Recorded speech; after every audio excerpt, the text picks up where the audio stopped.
This is it. What do you got? You guys got any questions? Kept the small cage. What's that? Kept the small cage. Yeah. Was that a conscious decision or not? Like, Yeah. You could put a 30 in here, I imagine. Yeah, but with the smaller cage, you fit more seating, and fights are a little more exciting with the smaller cage. Everything really was kind of custom built for the room. So even the height of the octagon is at a height that we don't typically have it at. If you remember Ultimate Fighter, it was down a couple feet for pay-per-view. It's up another 6-8 inches. So we really tried to get the proximity of the room and the height of the octagon and the spacing perfect for what we were given here. What was your best and worst memory of the old gym? Because in the sizzle reel or whatever, Yeah. you could see like you kind of had like some emotions, some thoughts went through your head. Yeah, I wouldn't say that I had any bad. It was part of the evolution. It was part of the growth of the sport. If you look back in hindsight, I wish in 7, 8, or 9, 2007, 8, or 9, when the economy crashed, I wish we bought a big piece of property and built something then, but we didn't. And everything's about timing. Right now is the time and the place, and with us going digital, with the initiative that we have right now with UFC Fight Pass, now was the time for this. This was the perfect time. You still have a soft spot for Sahara, or you now No, I'm made over the it. complete migration over here? I had a hard got time. everything here. I had a hard time leaving Sahara in the beginning, and the wholesale and everything fucked me up for a minute. But yeah, I'm over it. Where will the commentators be seated? They're back house.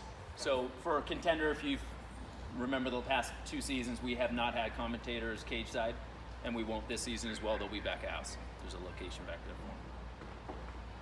Are you guys planning soon doing Contender in other countries? Like Brazil and Or what? Contender will keep happening in other languages? Oh yeah. Yeah. Listen, I want to do Brazil again. There's so much talent in Brazil. It's a no-brainer to continue it doing there. We just got to figure out where it will air and stuff like that. Craig, can you give us an idea of the kind of tech that's in here? I mean, I'm just looking up at the lighting rigs and stuff. It's way different than what was in the old gym. I mean, what's in here? What kind of technology are we talking about? What kind of investment did you have to make here? Well, Yeah. the first difference is we own everything in here now. Yeah. We didn't in the old place. But go ahead, you want to? Yeah, I mean, we were just limited in the old place. Just the actual structure of the building. That wasn't supposed to be a place where we're putting on fights, right? It was a warehouse that we just expanded upon. So here we had the luxury of being able to put in massive support beams on both sides. We have about 75,000 pounds of rigging that's up there right now, with the ability to add another probably 75,000 pounds. So a huge capacity of weight load on the building. This camera right here, this JITA, is only typically used on pay-per-views. We actually brought it into this facility. It's a custom-made JITA, which is an acronym for Jib in the Air, for this specific location. So we never, at the old gym, we had a jib on the floor, kind of traditional. This is a state-of-the-art rig that's custom built for this space. All of the light fixtures are all LED fixtures. They're not the old technology. So, I mean, everything really is kind of state-of-the-art modern production technology. And as we tour you around after this, this place was built and designed for fighting. Literally every room was thought out. Every square inch of this place was built and designed for fighting. It's funny because, you say that, but then I've also seen the interviews you say, well, man, we'll do comedy here, we'll do music here, we'll do shows here. Why was that the thought process? Because, this is a fight company, right?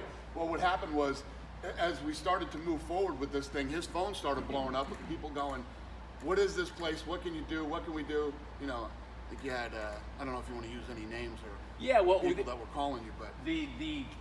The crew that worked on this building, some of the lighting directors from LA work on other shows. So there's other shows like BattleBots that said, wait, this is kind of a perfect facility for us. Then we had some guys from AEG come and tour the building a couple weeks ago. They said, well, if you just do an end stage over there by that big X, you could put in comedy acts, you could do musical acts. And it just started getting initially, that was not the intention to make it a multi-purpose facility. It was all about fights, as Dana said. It just happened to be kind of stumbled upon an opportunity in Vegas that's pretty unique, especially once the control room comes online. Yeah. There's really not a facility like this around here. Plus, even in LA, there's only like 2 or something And like they're that? connected to networks, and they use them all the time. So Like, even for they're LA, slammed busy in LA. So now these, ATP Tennis is hitting us up saying, you know what, maybe we'll come out to Vegas and use your facility. So when you do things like that, I mean, would this be a facility that the public would enter, or would it just be closed production? no, we definitely can Both. open this up to Like the public. ticket sellers Yeah. or ticket buyers? I mean, tonight won't be, but Right. we absolutely can convert it to a public arena. Plus, this place works for a lot of the stuff that we're talking about doing on Fight Pass. Fight Pass was top of mind in building this place. Well, I'm curious because it makes sense. Like, I mean, all the organizations around Fight Pass could come here and hold an event. Super easy, right? Turnkey operation. Yep. Would you just leave it up to third-party organizations, or do you see We've talked you about that launching, too. No, we've talked about kind that of your too. own type, smaller Yeah. type brands or whatever? No. Third parties coming here instead Yeah. of doing it in their venues. Yeah. Okay, not like the UFC wouldn't launch some kind of new minor league or third No. party or something like that. No. Talking No. about going. But we'll hold boxing events here. Think about this, right? And this is just, let's say I have a fighter.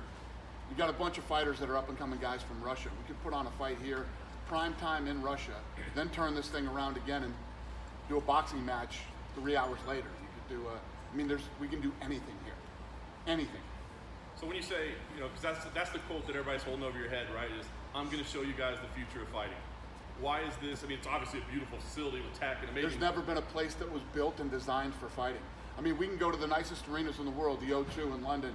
You can go to MSG, which they just redid the whole place. You can go right down the street here to T-Mobile. None of them were designed for fighting. This place is built and designed for fighting. These young guys that come in tonight and throughout the rest of the Contender Series, they'll never fight in a nicer venue, one that's actually laid out for fighting and thought of and designed for fighting. And you'll see the warm-up rooms, the bathrooms, the showers, the extra warm-up space if we have bigger fights. Cut men. I mean, there's a cut men room with, usually we're in a room that they give us, and the cut man brings whatever's in his bag. This place will be stocked with everything that they need. And the list goes on and on. Sir. At the old facility, they used to walk out in silence, just like on Ultimate Fighter. Since this is a fight venue, will we get music? No, still no silence. music. It'll be exactly the same. I love the style of the show right now, the way that it is. And like Craig said, you don't hear the commentators, none of that stuff. It's perfect the way that it is right now. Are you ever going to open up the Contenders to be available to be viewed by the public? And if not that, are you going to have other UFC events? Well, it is. People can come to these fights. And this place can hold 1,500 people. So we could make it bigger. Right now, family and friends are coming to the fights. But people can come to the fights. So people can buy tickets and come to No, Contenders? we're not even selling tickets. When's that start? That's public information. Today, 5 o'clock. So people. Hopefully a bunch of people don't show up because we don't got this thing set up for 1,500. But yeah, I mean, I've never said that the public couldn't come see it. And I think, the last season of the Contender Series, the thing was so popular and successful that people used to show up all the time to come. And I used to say, let them in. Let them in. What's your feeling right now ahead of this? Because I mean, obviously this is the debut, right? There's bound to be hiccups, problems, issues. I mean, Yeah. you can't work out everything, right? When you open a big facility, We had a like fight this, fallout yesterday, but other than that, there's not going to be any hiccups on this shit. It's going to go perfect. There's always a couple of production issues that I noticed, but you wouldn't. I'm sure that's going to happen, but I don't know.